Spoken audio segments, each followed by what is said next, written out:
Porque, normalmente, quando tem separação, é muito difícil que os dois parem de gostar ao mesmo tempo. Eventualmente, um vai ter um afeto ainda persistente pelo outro lado. É isso que estraga toda a discussão. Isso dificulta bastante, mas a gente tem que separar isso na medida do possível. A menor dúvida, eu concordo assim, inteiramente com você, mas que as crianças têm que ser poupadas mesmo, né? Eu não tenho a menor dúvida que o empenho principal é em poupar as crianças. Isso. Né?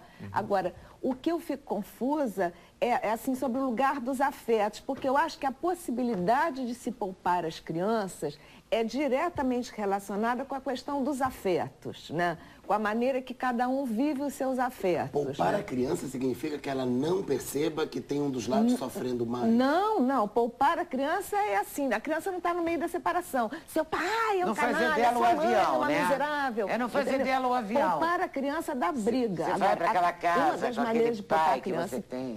Esse tipo de frase. Né, que essas fala, coisas. Que agora, a criança saber, eu acho que a criança tem que saber mesmo. Olha, papai e mamãe. Então precisa saber, não pode bater um papo com a criança. Não, tem que falar. Saber. Papai e mamãe não estão mais felizes juntos, estamos nos separando, não sei o quê.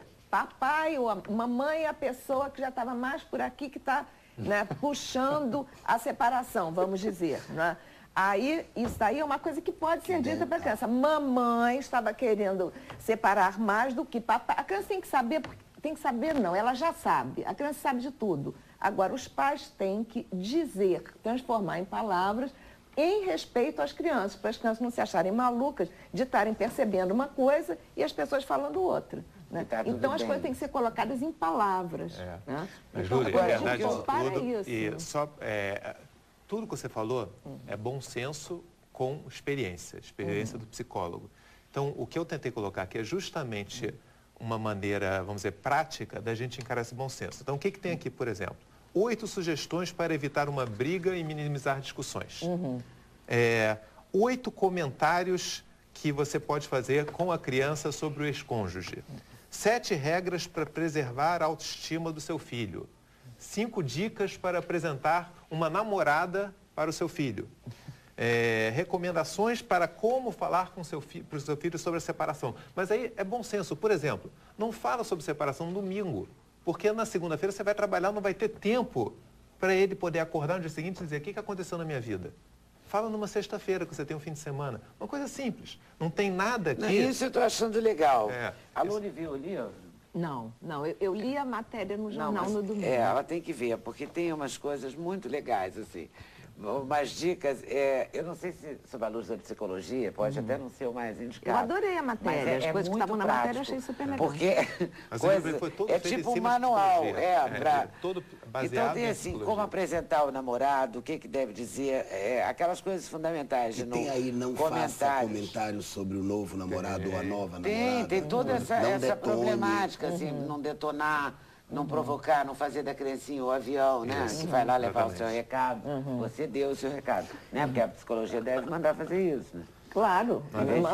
Imagina, poupar direto mesmo, não tem como. Pensa sobre o que você quer falar para a criança mesmo, o que você vai falar. Não pode ser uma coisa toda emocional, chorando, é o bom senso. É o bom senso. Né? E tem uma coisa que eu acho pode esconder da criança que você está arrasado. A criança tem que saber, está chateadíssimo por causa da separação. Agora, faça-se um esforço para sair com a criança, leva ao jardim botânico aí eu tenho alguns detalhes. Por exemplo, na hora que você vai falar da separação, minha experiência, pelo que eu li, eu acho que tem algumas regras aqui, como falar para a criança. Uma, por exemplo, é dar uma razão só. Não precisa chegar para ela, por causa disso. Uma razão é suficiente e você baseia nessa razão. E não demonstra culpa. É a melhor razão. Não estão felizes juntos. É a melhor razão. Concordo com você, mas uma razão. E não demonstre culpa. Na hora que você demonstra culpa, a criança começa a ficar preocupada. Pô, mas será que eu tenho alguma coisa a ver com isso? Você tem que mostrar, que você tem que isolar a criança do problema e você tem uma série de regras que eu coloquei aqui. Agora, uma coisa que eu acho interessante que tem aqui, por exemplo, você é viciado em discussão? Porque as pessoas acham, normalmente, quando elas discutem com o ex, que o problema é do ex, né? E aqui tem um teste para a pessoa ver se não é ela a causadora do problema. E eu com alguns detalhes simples, tipo, a criança, ela evita falar alguma coisa para você, esses são alguns pontos. Se ela começa a falar, você vai ver sim, opa, acho que o problema tem em você, não está na outra pessoa. Tem sugestões para minimizar os problemas de cuidar sozinho do seu filho. Tem até a mala, né? A mala para ficar com o filho fim de semana. Tem tudo. Para também não fazer, não irritar a outra pessoa, né? Aí tem um ponto interessante. 7 regras para preservar a autoestima do seu filho. Agora, uma coisa que eu acho interessante falar é o seguinte, quando eu fui escrever, com esse lado objetivo, né, de empresário, primeiro eu fiquei meio chocado quando, discutindo comigo, eu percebi que o livro não era um livro de ficção, nem de não ficção, então teria que ser classificado dentro de autoajuda. Eu tive o próprio preconceito, né, porque o que eu entendia de autoajuda era assim, muito texto para pouca informação. Então, esse livro aqui é um livro que, se você tirar uma página, você perde uma página. Você realmente perde alguma coisa. Então, ele você enxugou mesmo. Está muito enxuto. E uma outra coisa interessante é sobre o processo desse livro, né? Sobre o negócio da escolha, etc. Eu acho que eu tive muita sorte. O livro está sendo editado pela Ediouro, né? Então, eu influenciei na capa, influenciei na diagramação. Foi um trabalho feito realmente a 4 mãos. E eu fiquei muito orgulhoso, com um dado, não sei nem se você chegou a receber, que esse livro ele é o recorde de maior tiragem de um livro de um primeiro editor no Brasil. Entendeu? A primeira edição de um autor no Brasil, em todos os tempos.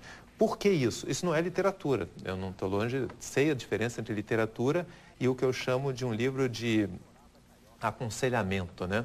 E hoje a gente tem esse fenômeno, né, que os livros de autoajuda, de aconselhamento, estão crescendo muito. Eu até também procurei me informar por que isso, né? É por causa da mudança da sociedade, né? Você tem a sociedade antes, ela estava, vamos dizer, em volta dos mais velhos, em volta dos padres. Agora você perdeu essas referências. Então você precisa dessa referência rápida que os livros de aconselhamento podem dar. Então, por causa disso, você consegue. Marcos, todo mundo queria ter uma bula, né? Pois é, sobre a outra pessoa, sobre como criar filho. É claro que tivesse uma bula, né? Não, como ser feliz. A gente ia ser tão feliz, né? Agora, não tem bula. Você fez uma bula. Tentei, uma super bula. Passei um ano trabalhando. Não, porque tem coisas maravilhosas. Evite o uso de frases clássicas como eu vou te botar na cadeia, em brigas de dimensões teatrais. Tendência de colocar em dúvida o amor do ex-cônjuge pelos filhos. Até a baixaria tratada. Né? Porque na hora que você deixa de ser sueco, né, que deve ser o conflito, eu não sei se é o conflito baixo ou o conflito alto que você chama aqui, mas tem uma hora, que não é na vida real, que você começa fino, assim, vai. Aquilo vai subindo. Aquilo vai subindo, você perde a cabeça. Então, essas frases, na hora que você lê isso, que você vai falar, eu acho que pode ajudar nesse sentido também. Você vai dizer essa bobagem, né? Você para e fala, não posso fazer esse papel ridículo, até já li. Tem uma bibliografia que teve várias, mas uma é Joint Custody with a Jerk. Compartilhando a guarda com o estúpido, né? Quer dizer, acontece às vezes, né? Você casa com a pessoa errada, tem um filho com a pessoa errada, então você tem que estar preparado para poder gerenciar esse bem comum. Você pode fazer um contrato de separação? Pode, não tem que fazer. Na verdade, é um contrato que regula como vai ser essa relação dos dois com a criança.